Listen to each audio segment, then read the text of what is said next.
It's been very tense. I've been in the courtroom for 2 of the first 5 days. I had to go to GC for work later this week, so I couldn't stay there, but I'll be back tomorrow. They're pushing very hard to not have this stuff labeled as privacy technology. They're pushing to have it labeled as like something that only bad actors use. The judge and the prosecution, they object whenever Roman Storm's defense says like, oh no, this is like privacy, blah, blah, blah. So the defense needs support, and also speak up. I mean, speak up online if you believe that this prosecution is unfair. And I would say that's the biggest thing, probably funding the people who are already involved, given the fact that Tornado Cash is already at trial and Samurai is going to trial, I think, in November. Yeah, these are very pivotal cases. For people who don't know, please do your homework. If you Google the PGP wars of the 1990s, I can't think of Phil Zimmerman, I'm pretty sure. But if you Google Zimmerman and the PGP wars, PGP was called Pretty Good Privacy, and this was the fight over encryption on the internet in America. And this was more to encrypt messaging, but like not like WhatsApp, but any sort of information on the internet. The government argued that it should not exist. The average person shouldn't be able to use encryption because it's a munition, meaning like it's a gun, or it's like a weapon. And the way that case got won, the way that the defense won that case is they printed the code on a t-shirt and said code is free speech. So it's a really amazing case and you should understand it. But now the Tornado Cash and Samurai cases are sort of what comes next, using encryption plus privacy preserving technology to send value across the internet. And will this be allowed? We don't know. This is how big the stakes are. Are we going to be able to transact privately across the internet? Whether you agree with whether we should or not, that's up to you, but it's something to pay attention to if you care one way or the other. And I have plenty of people who think Tornado Cash, it's terrible, blah, blah, blah. They're in my comments telling me that, and that's fine. Everybody's entitled to their opinion. But I would say pay attention, and I would just say, just remember, like, maybe you're not an activist, or you've never been debanked, or you're not on a terrorist list, but it sometimes happens to the best of us out there. The people that I think are on those lists never expected to be on those lists. And to be able to accept donations anonymously to support some of the work they're doing when they're clearly not terrorists, the total opposite, it's really important. And you're in fighting to sort of preserve this technology, you're fighting to preserve the work that these people are doing as well. So just keep that in mind. Follow along as best as possible. The case will not be broadcast. It will not be rebroadcast. We can't even have our computers in the courtroom. All we're doing is taking handwritten notes and then coming out and writing about it.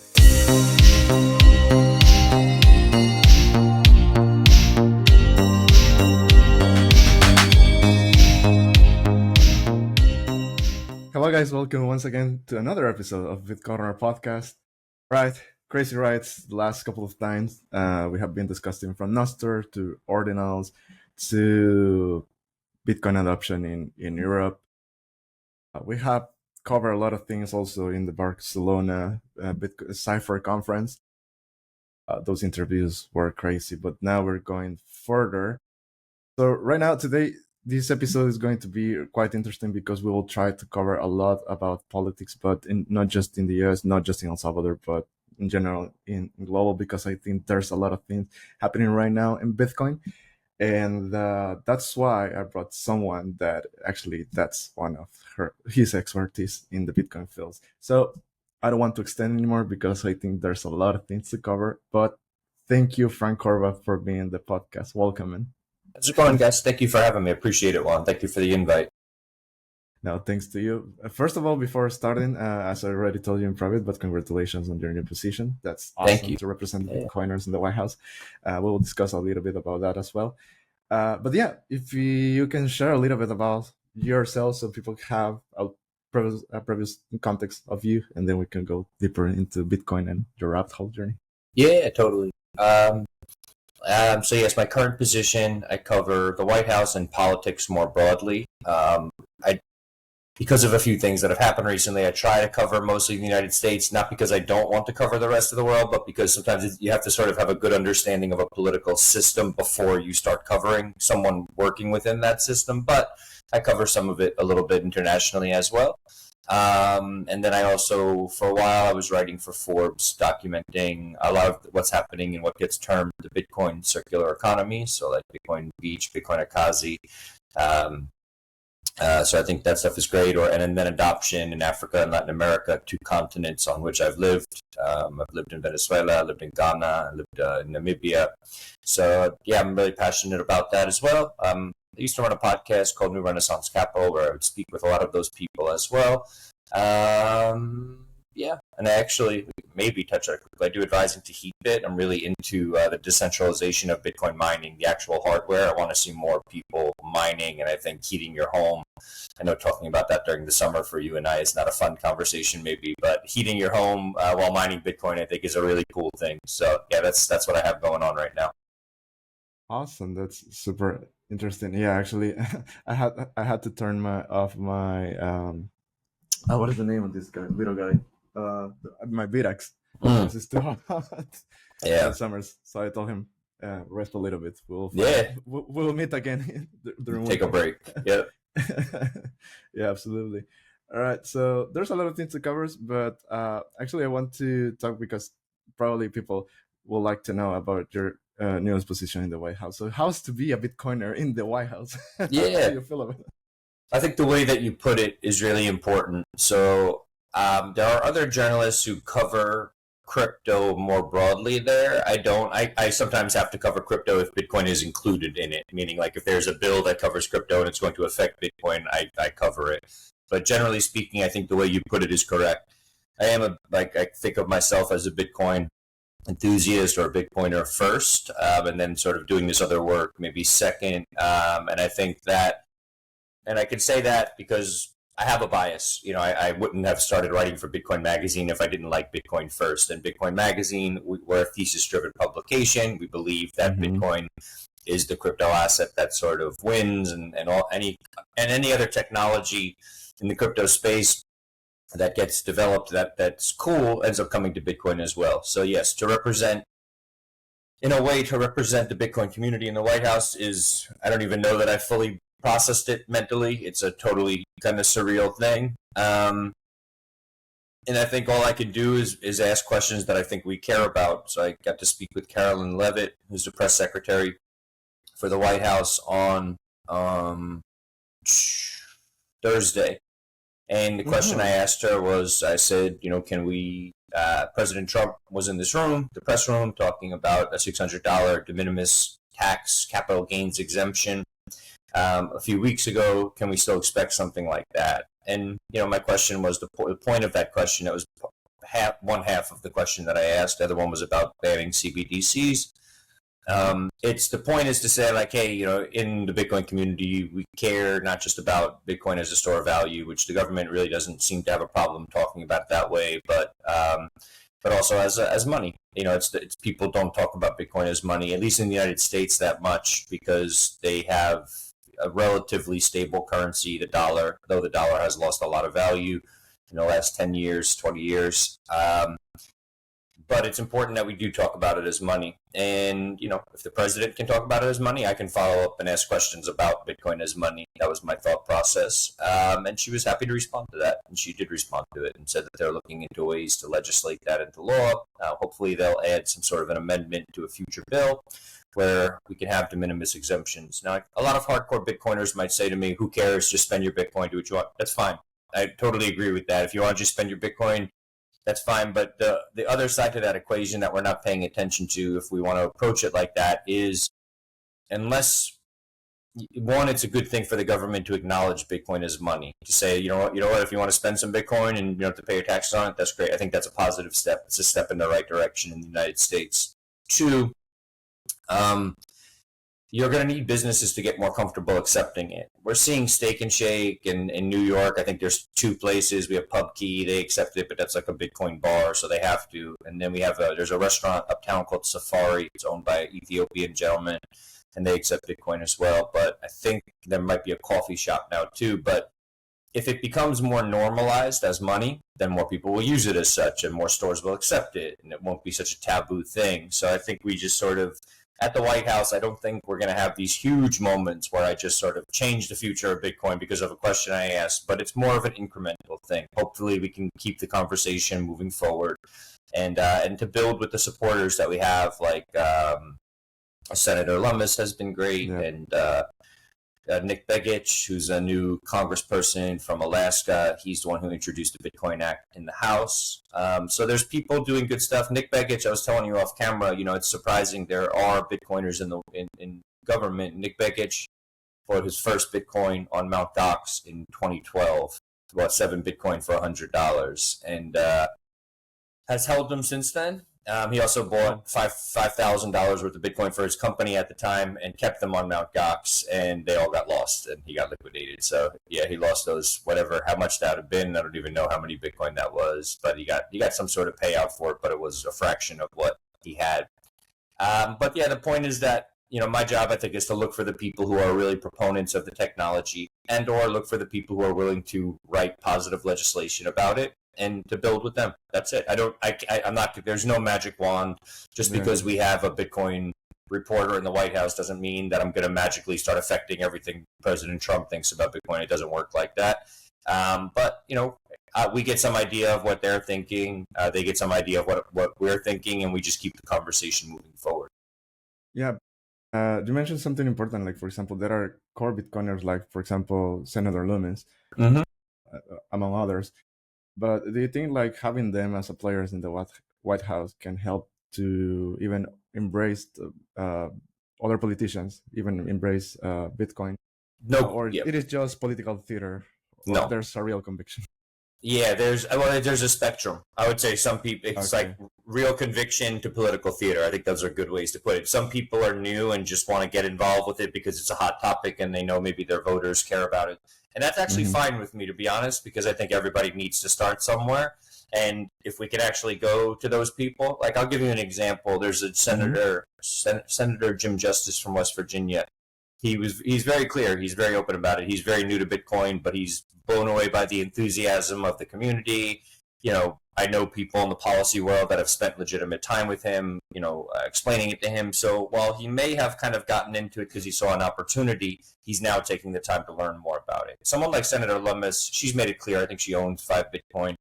And also she represents a state that has some of the most progressive state-level Bitcoin and crypto legislation, Wyoming. And I know that someone like Caitlin Long, one of my favorite people in the Bitcoin space, is one of the people who constantly keeps Senator Lummis up to date on things. I think a clip of me in the White House went viral on Thursday, and what's her name? Caitlin Long shared it, and I saw, she said, like, this is more important than the Genius Act, talking about Bitcoin as money in the White House. And Senator Lummis retweeted it. She doesn't have to retweet that kind of stuff. If she didn't really care, she wouldn't have to go and retweet that kind of stuff. She could just do what she's doing behind the scenes, which is great too. So yeah, it's with all this stuff, my suggestion to people is, like, to look at things like a Venn diagram. And also, this doesn't just apply to politicians, it applies to the crypto space as well. Yeah. See where your incentives overlap. See where you have in common with people versus what divides you from people. So with politicians, okay, if you sort of see eye to eye on these things, great. And then with the crypto space, I say that too, because the next major act that's going through the U.S. government, that's working its way through right now, is the Clarity Act. And there's a section of the Clarity Act, Section 110, that says you will not need a money transmitter license if you're building non-custodial Bitcoin technology. That's not the exact language in it, but what that does is it sets up a situation where the Samurai or Tornado Cash case couldn't happen again, where you couldn't go and prosecute open source developers who are creating non-custodial technology. And this also has impacts for DeFi and everything else, all that stuff. I'm not really into that world, DeFi, whatever, but if we have aligned incentives here, we should be working together to get this bill across the line. Like, I don't like using the word shitcoiners and this and that. Not because I don't think that of certain tokens. I would just rather try to focus on, like, what can we do that's positive together versus calling each other names and blah, blah, blah, blah, blah. So that's my approach. It's sort of like, let's find the people who want to work with us, who want to have conversations, who want to build something with us from a legislative angle, and let's just build some small victories along the way. So. Yeah, actually, that was going to be somewhere later the next question that I wanted to ask you, like, how can Bitcoin bridge the gap between, the Main Street and not just talking about the White House, but let's say Wall Street, to between the own bank and the global financial system, let's say. Yeah, The best way I could put that is I don't have I don't know if there's like a technical one answer I can give you, but as with Alex Gladstein recently, the chief strategy officer for the Human Rights Foundation, and he was at PubKey speaking, and he said something along the lines of, "Yeah, all this money coming in from Wall Street, like whatever government interest, all that, like it's all good for Bitcoin." The reason I think so, for let's just talk, we could talk about that, like what's happening in the government and Wall Street and how that connects to the global South. Generally speaking, we all want Bitcoin to be more liquid. Another way to put that is we want the price to go higher, but partially because we all like our bags being pumped. I'll say that jokingly, like we like having more purchasing power, we like being wealthy or whatever. The other side to that equation, though, is that as Bitcoin's market cap gets bigger and bigger, it becomes more stable. Now, it's still going to, I think, sway. There's still going to be huge sways in Bitcoin's price. You know, I think that we're still in that world. But when you compare it to the really early days of Bitcoin, 90-something% drawdowns and stuff, I don't think we're doing that anymore. So maybe we'll do 50, 60, maybe even 70% drawdowns in the case of like a crash or something. But there's a difference between those numbers and 90, 85, like the really early days of Bitcoin. So the more liquid it is, the closer it gets to being a stable money. Let's put it that way. Granted, from now until the universe fails, or until the code does, I don't know, whatever, until Bitcoin fails, which I hope never happens, it's going up forever. It's as long as it gets adopted and used, it's something that will be sort of everything will be falling against Bitcoin forever, and I think that's really fascinating. So I think that I don't think too strategically, I guess, is the way to put it, when it comes to like Bitcoin or Wall Street adopting it. I mean, I would tell people, don't buy Bitcoin ETFs. If you want Bitcoin, buy Bitcoin. If you want Bitcoin exposure, okay, buy an ETF, enjoy yourself. But like, it's not the same thing. And with the government looking at it, I will say that living in the United States under the Biden administration, people were scared. That was a tough 4 years for the industry. And people are not as scared anymore. People are building again, and they're more comfortable either running their businesses or starting new businesses because they don't feel like they're going to be debanked or something. So I think wherever we see people embracing it, that's great. There's a lot we have to pay attention to in terms of whether or not the bigger institutions start trying to influence like Bitcoin core development, or things that could affect the way that the network is used. That stuff we have to be very, very mindful of, no question. But so long as we don't head in that direction, if there's more liquidity, if there's more cash flowing into Bitcoin, it's a good thing for Bitcoin. If there's more people, even politicians, sort of looking at it saying like, wow, this technology is kind of incredible, and really starting to get it, it's a good thing for Bitcoin. And I would just say, given the nature of the protocol, if it's a good thing for Bitcoin and people in the global South are holding it, then it's a good thing for people in the global South. And it's sort of like the rising tide lifts all boats. The only thing I would say is like, I'm not as excited about things. I think it's fine. I think the U.S. should have an SBR, Strategic Bitcoin Reserve, but I'm not like a proponent of like the U.S. should hoard all the Bitcoin and blah, blah, blah. Like, I don't like that idea. I think every country should have some Bitcoin. I think every company should have some Bitcoin. I think every person should have some Bitcoin. So I'm in favor of all of that. I just think, I would like for this process of Bitcoin adoption to kind of happen slowly. And I know that sounds weird. A lot of people just want to see hyper Bitcoinization tomorrow. I don't, because I feel like, unfortunately, a lot of people will be left behind, and I don't want that to be the case. I would rather see more grassroots education in the global South or globally, where, and then the price just sort of go up over time. We do need the price to go up because that's the best marketing tool for Bitcoin. When it goes up, everybody sort of, especially the people who are new to it, are like, oh my goodness, I got to get some of this thing. But at the same time, I just hope it's kind of a smooth ride, maybe something that plays out over the next, 10, 20, 30 years. But we'll see. I mean, I can't control that, but I think more liquidity in Bitcoin, the better it is, the more easily people can start considering it money and using it as money.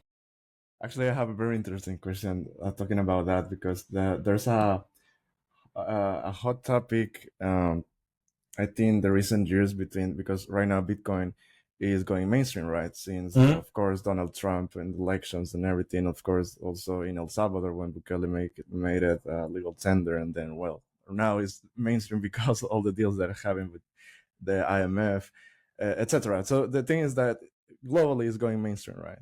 But some core Bitcoiners or maximalistas, whatever you want to call it, are worried that it's losing its, let's say, countercultural roots. So how do you see the balance between the growth that the Bitcoin is having and the antithesis of what Bitcoin actually means for, probably the maxis?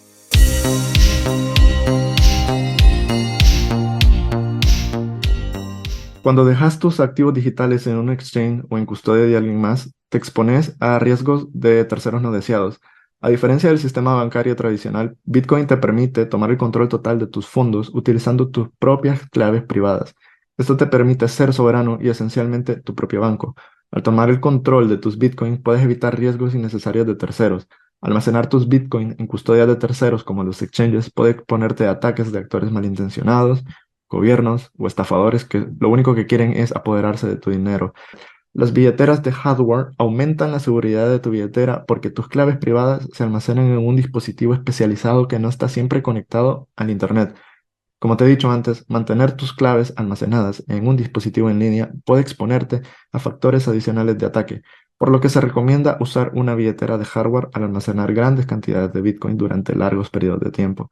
Jade es una billetera de hardware no custodial para Bitcoins y Liquid que ofrece opciones de firma simple y firmas múltiples. Yo personalmente lo utilizo para almacenar mis Bitcoins, ya que me siento mucho más seguro manteniendo mis Bitcoins en una billetera fría que en una almacenada, por ejemplo, en mi teléfono. Si estás pensando en adquirir uno para ti, no olvides utilizar el código de descuento de nuestro show, BitCorner Podcast. De esta forma estarás apoyando directamente el show y además obtendrás un 10% de descuento para la compra de tu billetera free. I have to preface that Bitcoin doesn't belong to the maxis. I'll send that message to them now, and I don't. They have no control over whether or not it stays a countercultural force. So let's just start with that. But I'll go back a little bit. I come from the world of like punk rock and independent hardcore and hip hop in New York. Like, so most of you guys probably listening are too young for this, but there's a club called CBGBs in New York City. It's where like the Ramones started and Blonde, like a lot of the early punk rocks. So cool. Yeah, so I've played there, I've hung out there, and beyond that, even when I was younger, in high school, I got into what I would call like the DIY, do-it-yourself music scene, where people put out their own records and book their own shows, and they didn't wait for permission. They did things their own way, very kind of Bitcoin sort of way. And I've been through this thing of like when all that was counterculture. So I'm trying to think of some bands you might know. So I used to work with bands like, not work with, but like I was at one of the first shows for a band like My Chemical Romance. I don't know. It's cool. Like that. Yeah, something like that. I used to see them play in like a warehouse to like 30 people sort of thing. And so I watched all that stuff go from something that nobody cared about, much like Bitcoin, however many years ago, only a handful of like weirdos and, punks and blah, blah, blah. And then watched it turn into, those bands playing at Madison Square Garden and huge arenas and everything else. And I watched it, and I remember being sad. Like, not that I was a huge My Chemical Romance fan in general, but a lot of bands that I loved got bigger. The countercultural vibe sort of shifted as they got bigger. It just became a normal thing. They were on the radio. They were playing big venues.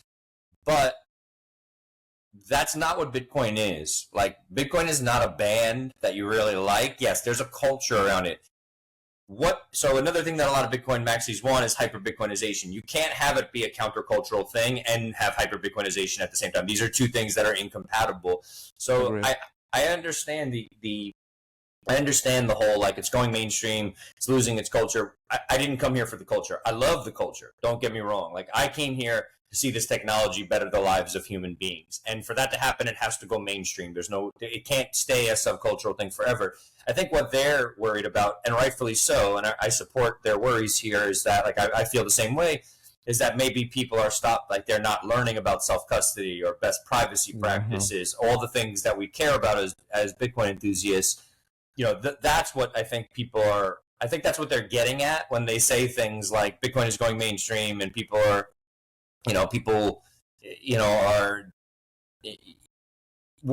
if we're just trading paper Bitcoin and Bitcoin treasury companies and Bitcoin ETFs, then like it's losing its purpose. Bitcoin was created as an antithesis or an antidote to what Wall Street has done to money, to what the treasury has done to money. If we completely lose that, it fails. Bitcoin fails. There's no question about it. And that could happen. And I know people don't like to hear that, but it could happen. So it's on all of us to teach people how to use a hardware wallet, how to use wallets, how to use Lightning, how to transact with Bitcoin, how to whatever. And I think that that's the core of what they're getting. And I will say I very much share their concern in that regard, which is why I asked that question to the U.S., to the press secretary of the White House the other Absolutely. day, to turn it into part of the national conversation. Because one of the big things that I think as it goes mainstream, if we don't change people's psychology along with it going mainstream to get them to think about it as a new form of money and all this, then we have failed in a way as people who understand Bitcoin and the power of Bitcoin and all that kind of stuff. So I think that there's often some nuance when people say, "Oh, it's going mainstream." It's like that's what you want. You want people. Someone asked me when they hired me at Bitcoin Magazine. They said, "What do you want to do for Bitcoin Magazine?" I said, two things. I want to normalize Bitcoin. I want Bitcoin to become as normal as the internet. I just want people to like use it and not think about it. And the other thing was I want to make Bitcoin Magazine a household name. And I think those two things are sort of symbiotic. They work together because when people are watching a White House press briefing and they hear whatever, this is Frank Corva from Bitcoin Magazine, and I'm talking about Bitcoin as money, we're trying to basically craft a different narrative at a much bigger level at this point. I love the Bitcoin podcast circuit. I think what you're doing is great and all this, but obviously this has a different impact maybe for people who are seeking out this information than it does for people who just happen to turn on their TV on Thursday and see some maniac like myself, asking about Bitcoin in the White House or whatever. I say that facetiously. I'm not a maniac. But my point is just that, yes, as it gets more mainstream, we do have to be mindful of how we're teaching people about this and what the messaging looks like. And not all the messaging, because we're not in control of what BlackRock does. We're not in control of what Donald Trump and the White House does. Like we can do what's in our control, and in our control, we teach people best practices. We channel our inner BTC sessions, and we become teachers for those around us. So I think that's really what we should keep in mind. Think about what's in your power, and if getting Bitcoin as it gets bigger, if you want it to spread the right way, quote unquote, where people actually hold it and use it, then do something about it. Teach people about it. Like, let's go. Don't complain about it going mainstream. This is what eventually it was getting here. There's no question. If it was going to succeed, it was getting here one way or the other. Yeah, absolutely. You also mentioned that you live in Venezuela, right? And and you have visited El Salvador. So let's talk a little bit about the global south as well. Yeah. I know that we have talked a little bit about that. How do you see the Latin American approach to Bitcoin compared to, let's say, US and China and even Europe? Yeah. What are the differences that you see? I'd love to, if you don't mind. I lived in Ghana as well and in Namibia in Africa, so I'd love to also include my thoughts on Africa. Absolutely. Yeah. In the US, people think about it predominantly as an investment. There's many reasons for that. The money we have is relatively stable. The dollar, though it has lost a lot of purchasing power in my lifetime, the last few decades. So people don't really, and even the financial technology around the dollar, PayPal, Venmo, whatever, it's good enough. People don't really think twice about what they're using. So that's the US. Kind of not, it's cool because for someone like me, it's helped me to feel more comfortable financially after having been in a lot of student loan debt. So I'm happy about Bitcoin as an investment. That's great. But when I go to Latin America, I haven't been back to Venezuela since what happened. We can't even get visas anymore to go there. So while I'd be curious to see Bitcoin adoption there, I can't really comment on it. But I have been to El Salvador, and I have been to 2 different African Bitcoin conferences and to 4 of the circular economies in Africa, and 1 in Latin America. And what I see there is the Bitcoin story playing out the way I would like to see it play out. So people using it as money and also developing technology to solve real problems. And I'll give a shout out to a company here. So there's a company called Tando actually, let me rewind a little bit. Let's give a shout out to Blink, the Bitcoin Beach wallet. What was initially So Blink is a custodial wallet. I know people have their issues with that. I don't think Blink should be the place that you do all your Bitcoin savings, but it's a cool kind of everyday wallet, really easy to use. The interface is great. Agreed. Yeah, and that came from somebody. It was Nicholas Bertchi, or Bertchi, I forget, from Galoy, moving to El Salvador, seeing the need, building something that made it easier to onboard people, and then people used it. Amazing. Love it. I've interviewed him before, and I love what he built. In Africa, I was just there for the Africa Bitcoin conference in Kenya, and I used an app called Tandos, and I used that with my Blink wallet, oddly enough. So Tando, in Eastern Africa, I think it's just Eastern, maybe other parts too, there's a system called M-Pesa. M-Pesa is their mobile money system. And I can't use M-Pesa when I'm in Kenya because I don't have a national ID. You have to sign up for M-Pesa with a national ID. But what the people behind Tando built is a way for me to pay someone in Kenya, whether it's my cab driver or the person serving me food, my restaurant bill, to pay somebody over M-Pesa, which I would not be able to do otherwise. And this makes my life easy because now I don't have to go and trade some dollars for Kenyan shillings and go through that whole process. I pay them over M-Pesa, and on the back end, that payment comes out of a Lightning wallet. And so it comes out of my Lightning. I'm paying I'm using Bitcoin because that's my preferred currency while I'm in Kenya, and I'm paying people in their digital Kenyan shillings. I know I'm not going to get into how the background works and stuff, but essentially this company, shout out to Jason and Sabina, they created this, two people, and it solves a huge problem. So like now every merchant in Kenya doesn't need to accept Bitcoin, but if someone wants to live on a Bitcoin standard in Kenya, you can do that. And there's other apps like this in Europe. There's an app called Bringin that does this. Bringin is great. Yeah. We have Strike in the US, but with Tando, it's also no KYC, no sign up, super easy to use, super, super easy to use. And so when I see people building solutions that are solving real problems for people with Bitcoin, that's what really excites. That's the stuff that excites me more than like ETFs in the United States or something like that. It really excites me. There's one connection I'd like to make, if you don't mind. Some people have, I think, kind of alluded to like, well, why'd you stop caring about Africa and Latin America and other places that you covered? I never stopped caring about these things, and I also do a lot of stuff behind the scenes that people don't know about, where I try to stay in touch with what's happening in these parts of the world. If the United States gets Bitcoin policy wrong, it will have a negative impact on the rest of the world. I don't even necessarily agree with that being reality. It just is reality. And China and Russia are not going to get Bitcoin right. India or whatever, I don't trust the other like major poles in the world to get this right. So we need an example, a major power somewhere in the world that says like, we're embracing Bitcoin technology. Because, and I get messages from across Latin America and Africa and Southeast Asia and other places in the world. I don't love the term, but like the global South, let's say, where they're like, thank you for doing this because now our leaders will take this more seriously. And like, you're taking some of the pressure off of us because we're working with Bitcoin, but it's not like fully permitted here. There's a lot of gray area. What I want to do is like, we can't exist in the gray area forever globally. Bitcoin can't just exist in like well, it's kind of okay, but it's not. Eventually the powers that be are going to have something to say about it. And we want them to say something good about it. That's it. That's my philosophy. We want the powers that be across the world to essentially say like, okay, this is helping people. Okay, great. Let's have people use it more.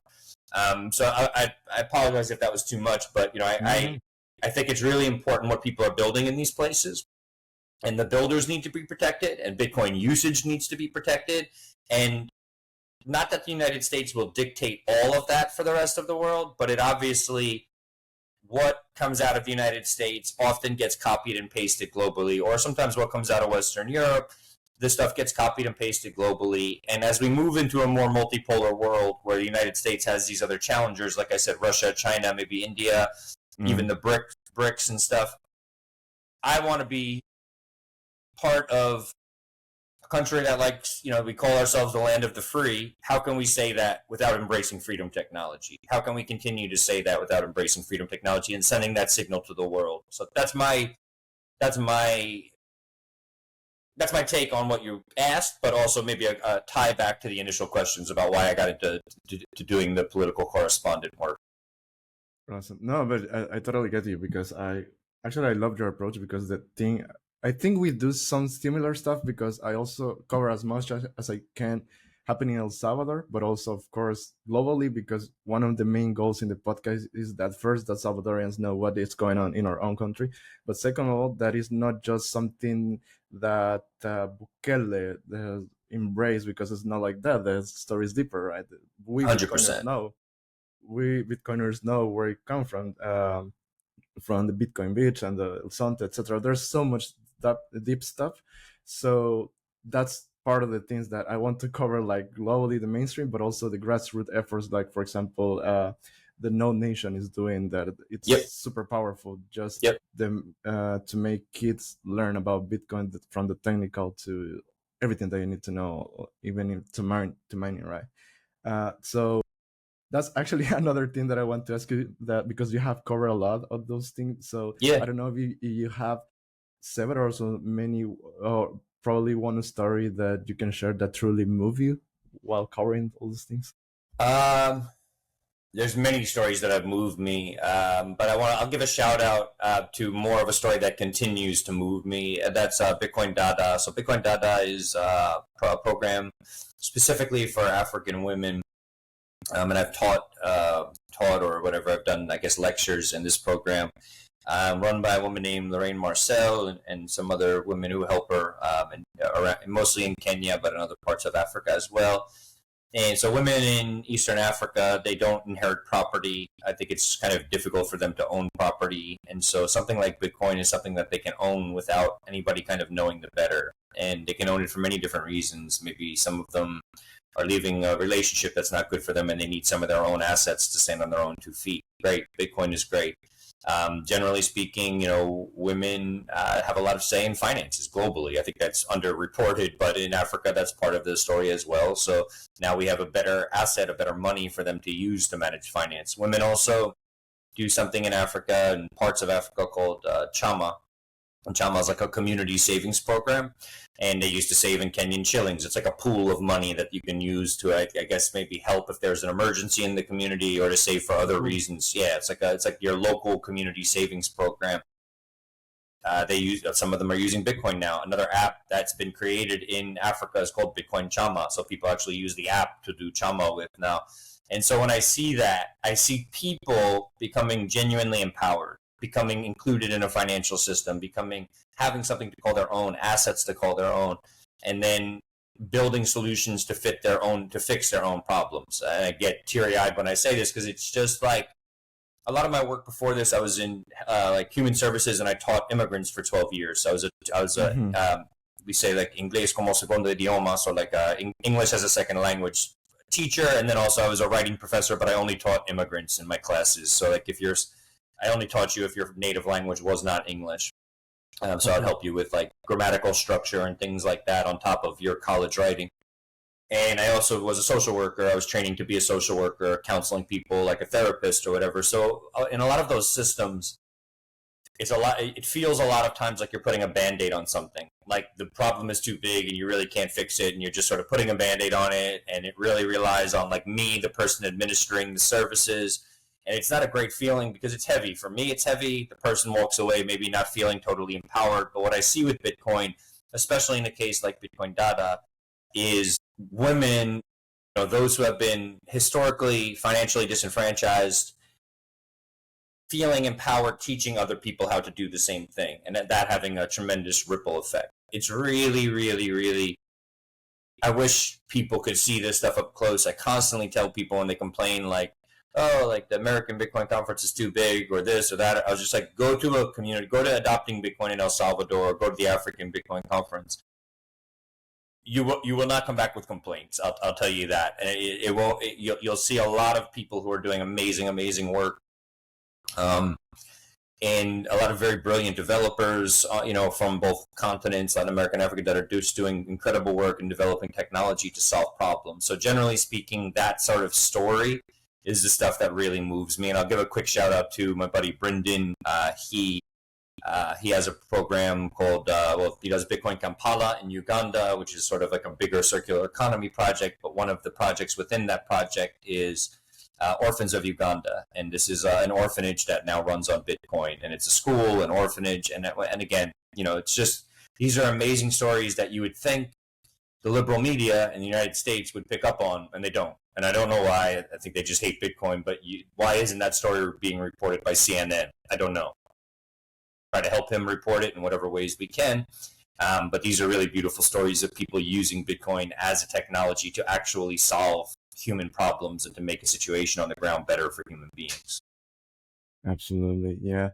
We're in the middle of the podcast, so I already told you that we have a game in the podcast, so now's the time.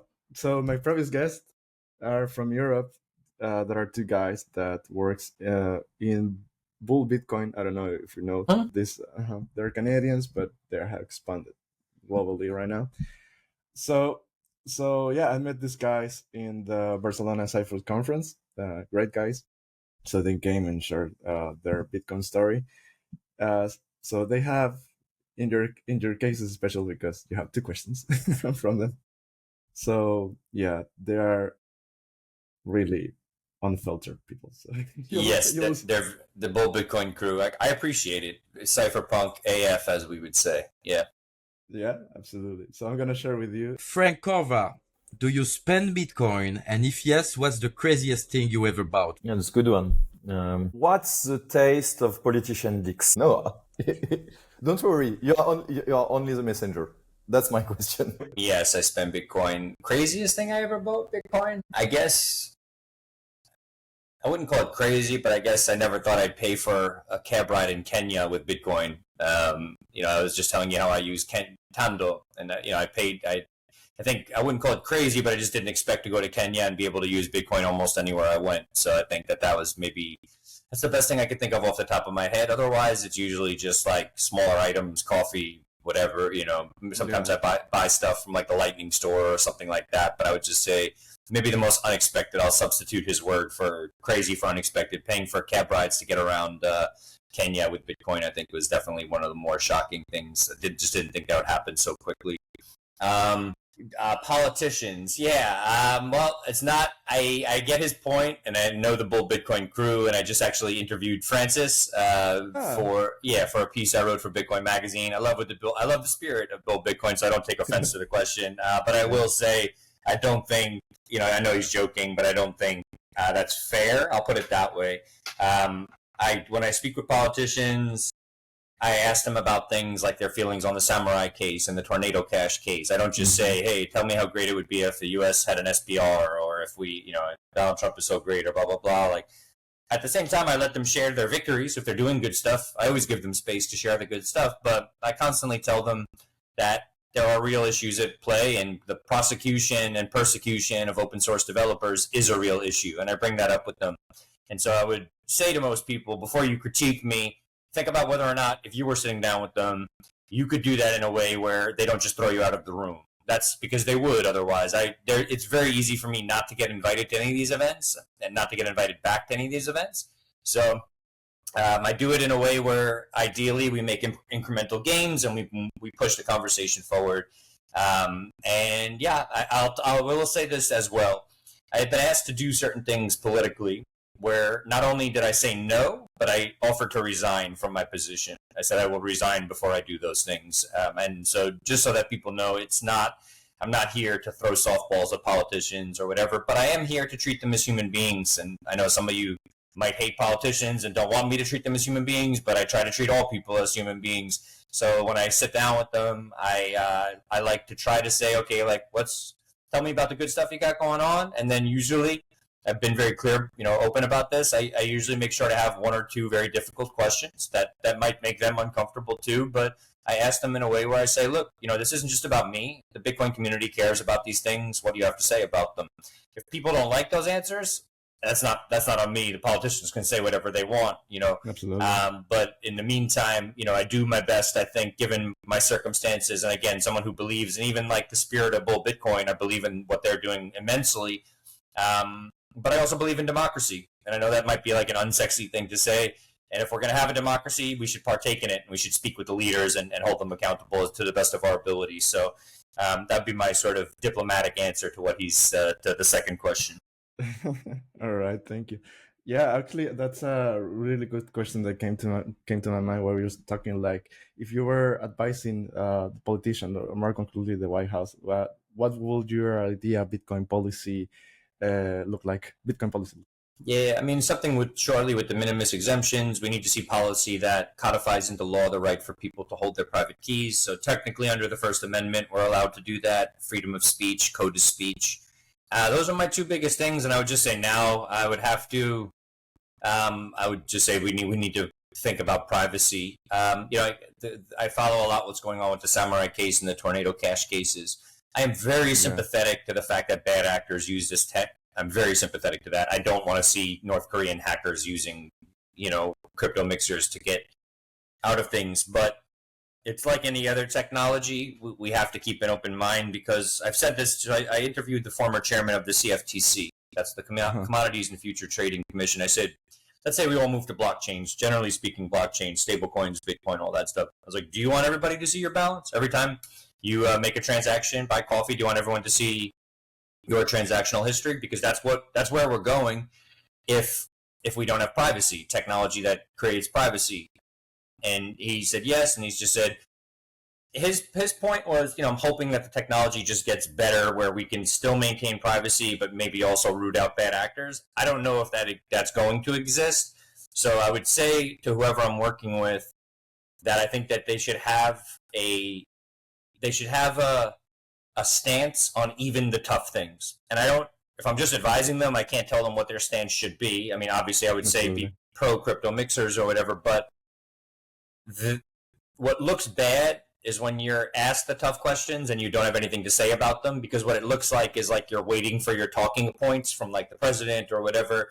And people, I think intuitively, people sort of think of you as a bit of I don't mean this meanly, but like a bit of a tool for the system. Like you're just saying whatever they're telling you to say, the people above you are telling you to say. So my advice would be think about all of the tough questions that people will ask you about Bitcoin and have answers to them. And if you don't, tell them, hey, I don't fully understand that. Let me get back to you in a day or two, but then also to get back to them. So I think creating that kind of stuff is what fosters trust, and it makes the Bitcoin community think like, okay, some people, I know the bull Bitcoin crowd will never get behind politicians, and that's fine. And I love that. To be honest, I love that about them. I think that that's great. But for everybody else who does want to engage on some level or hopefully like support the proponents out there, you have to have real answers to questions. That's my biggest thing. Politicians go through media training, they're given talking points. Most people can see right through that stuff. And it drives me nuts too. I have to sit across with them and they go over their talking points and I'm like, okay, you did all your talking points. Now, like, let's actually have a conversation. Like, what are we going to talk about here? You have to be thoughtful in the way that you do that, because I get why they have their talking points. And like, sometimes it's like, okay, this is what the Republican Party thinks. So I'm just going to sort of speak based on the party line or whatever. That's fine. But I think just to stand out, to be authentic, to be real as possible in that situation, think about the tough questions. Come up with not only, your approach to it, but like come up with a thoughtful way to approach it and acknowledge the challenge in answering the question. We don't want bad people doing bad things. Nobody wants that. Well, some people do, but like, I don't want that. But I do want good people, like activists, like Alexei Navalny's people, and political activists around the world, pro-democracy activists. I want them to be able to not only maintain their own privacy in transacting, but the privacy of their donors. And when their donors donate, most pro-democracy activists around the world are on terrorist lists. They're literally like, if you're a pro-democracy leader in Kazakhstan, the government considers you a terrorist. Anna Chekovich, who worked with Alexei Navalny, is literally on the Russian terrorist list. She's like the sweetest human being you ever met, but she's on a Russian terrorist list. So we in the United States should not have the same approach as people who are declaring people Russian terror. We need to embrace technology that is going to help people save lives by maintaining anonymity and also helping to fund these pro-democracy movements. So again, yeah, it's important to have answers to this. And I have spoken with politicians more on the state level who do have answers to this, and they are pro the technology, and they're very confident in saying that. So it's not that this doesn't exist. There are politicians who have thought about these tougher issues. I just hope more of them do it. And if I were advising someone, I would tell them to be one of the politicians who does it. Absolutely. You also mentioned that, well, and we have seen that you have been covering a lot of the Tornado Cash case. I didn't want to focus in this episode about that because I think you're doing a great job, and I know that you will still cover on that. But Yeah. I'm just thinking that probably the audience, if there's something that they need to know right now, Yeah. You have to really speak. quick. Yeah, you have to speak up. Mixers are a really delicate thing because, again, there are a lot of bad people using them. I'm not going to deny that, but there's also a lot of good people using them. But I think they finally reached the goal. So Roman Storm just raised $2 million to help fund his legal defense. But you can go to, if you Google P2P, the letter P, the number 2, and then P, p2prights.org, I think, or P2P Rights Fund. If you look that up, it's Zach Shapiro from the Bitcoin Policy Institute is running that, and that's also raising money for the Samurai case for their defense. And if you care about this technology, if you care about privacy as we transact more across the internet, put your money where your mouth is. Like, the Tornado Cash case, it's been very tense. I've been in the courtroom for 2 of the first 5 days. I had to go to GC for work later this week, so I couldn't stay there. But I'll be back tomorrow. They're pushing very hard to not have this stuff labeled as privacy technology. They're pushing to have it labeled as like something that only bad actors use. The judge and the prosecution, they object whenever Roman Storm's defense says like, oh no, this is like privacy, blah, blah, blah. So the defense needs support. They obviously need financial support to do what they're doing, and also speak up. I mean, speak up online if you believe that this prosecution is unfair. And I would say that's the biggest thing, probably funding the people who are already involved, given the fact that Tornado Cash is already at trial and Samurai is going to trial, I think, in November. These are very pivotal cases. For people who don't know, please do your homework. If you Google the PGP wars of the 1990s. I can't think of Phil Zimmerman, I'm pretty sure. But if you Google Zimmerman and the PGP wars, PGP was called Pretty Good Privacy, and this was the fight over encryption on the internet in America. And this was more to encrypt messaging, but not like WhatsApp, but any sort of information on the internet. The government argued that it should not exist. The average person shouldn't be able to use encryption because it's a munition, meaning like it's a gun or it's like a weapon. And the way that case got won, the way that the defense won that case, is they printed the code on a T-shirt and said code is free speech. So it's a really amazing case, and you should understand it. But now the Tornado Cash and Samurai cases are sort of what comes next, using encryption plus privacy-preserving technology to send value across the internet. And will this be allowed? We don't know. This is how big the stakes are. Are we going to be able to transact privately across the internet? Whether you agree with whether we should or not, that's up to you, but it's something to pay attention to if you care one way or the other. And I have plenty of people who think Tornado Cash, it's terrible, blah, blah, blah. They're in my comments telling me that, and that's fine. Everybody's entitled to their opinion.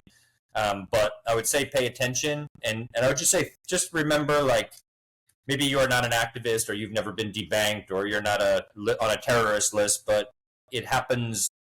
It sometimes happens to the best of us out there. The people that I think are on those lists never expected to be on those lists, and to be able to accept donations anonymously to support some of the work they're doing when they're clearly not terrorists, the total opposite. It's really important, and you're in fighting to sort of preserve this technology, you're fighting to preserve the work that these people are doing as well. So just keep that in mind. Follow along as best as possible. I'll give a shout out to some other writers covering it because I'm not there every day. So David Morris is covering it for The Rage. He used to write for CoinDesk, therage.com, though. Then you have someone covering it. I think it's Alex is covering it for DL News. You have Eleanor Terrett covering it for Crypto in America. You have a woman named Cheyenne covering it for CoinDesk. So if you're not following me for the Tornado Cash case, I just sort of, if you Google some of those things I just said, you'll see plenty of other people writing about this. And between all of us, you should be able to get a good idea of what's happening. The case will not be broadcast; it will not be rebroadcast, and we can't even have our computers in the courtroom. All we're doing is taking handwritten notes and then coming out and writing about it. So yeah. Yeah, it's a lot of work, and good luck with that because it's a huge case. So yeah, and thank you for because you're covering it a lot. So and Yeah, to my the other pleasure. guys as well. Yeah, man. All right, we're gonna start wrap it up. It's time to go. Cool. There's a lot of things that I would like to ask you. Probably we'll do a second episode in the future when you have. Yeah, happy to come back. Yeah, sure. Yeah, thank you. My pleasure. But yeah, just I think one closer question will be like for any listener that who wants to get involved in something similar that what you do, like in journalism and advocacy, or just learning. What's the best advice that you could give to them? Don't get discouraged, which means don't give up. I wrote for the first year where virtually nobody cared. I mean, like nobody cared. Even the second year was like, okay, some people are starting to care. And then the third year, a few more people. And I didn't start at Bitcoin Magazine until 3 years into starting my writing career in this space. And I mean, I was a journalist a long time ago as a music journalist while I was in the music business and stuff. But don't get discouraged. Just continue to build at a rate, whatever that rate is. So if it's like you on building a podcast, listener by listener, subscriber by subscriber, just keep doing that. And as you're building, obviously acknowledge your audience, listen to your audience. What do they want to know about? What guests do they want to see? What topics do they want to see covered? And make it a dialogue. Don't just make it you talking at them. Listen to what they're saying, respond to what they're saying. But with journalism, I think big decision you have to make is whether or not to write under your real name or a pseudonym. I think the more people writing under their real name, the better. I understand why some people can't, but I think it's really good that we do this. Like I write under my real name because I know when people Google me, they'll also see, okay, he used to be a professor and he used to do this and humanitarian work. So it's not just like, oh, I'm just like a guy that loves Bitcoin and I'm crazy about Bitcoin. It's like I've done work with human beings before I found Bitcoin, and I think that's a part of my story. So just make sure to be, to make those decisions, and also do your best to stay away from just sort of cheering the slogans like have fun staying poor and do that. Like they're fine. They're like part of the memes and that kind of stuff. But if you're going to be a writer, you have a unique experience in this world, whether it's where you're from in the world or what you've done with your life. Factor that into what you do, because as you sort of build your tribe and the people who read your work and all that stuff, you're going to want to build with people who are like you, and you're going to want to attract readers who sort of maybe get you. So don't sort of cling to the things that every Bitcoiner says, or the memes and all that stuff. You could do some of that, that's fine, but like be an authentic human being and tie your human experience into what you're doing and talk to people about why that's important to you. And an example of that for me is like I've lived in Venezuela. I've seen hyperinflation begin with my own two eyes. So I want there to be a technology in the world that can prevent that, and that's what Bitcoin is. So it's like adding that sort of stuff in. And if you think, well, I haven't done that many things, it's not that interesting, I've never lived in Venezuela. It's like we've all done interesting things. We all have a place to start. Don't talk badly to yourself like that. Just do it piece by piece. Don't get discouraged, and don't worry about building slowly. The more slowly you sort of build it, the more sustainable I think your readership and your base of listeners will become. All right, Frank, thank you very much for all the advice and all the heads up and all the insights that you have given. Wish you good luck again, and thank you for stopping by at the Corva podcast. You're always welcome to come. Thank you so much. Thank you guys for listening, and Juan, thank you so much for the invite. Sincerely appreciate it, my friend. Thank you. Guys, see you next week. Ciao.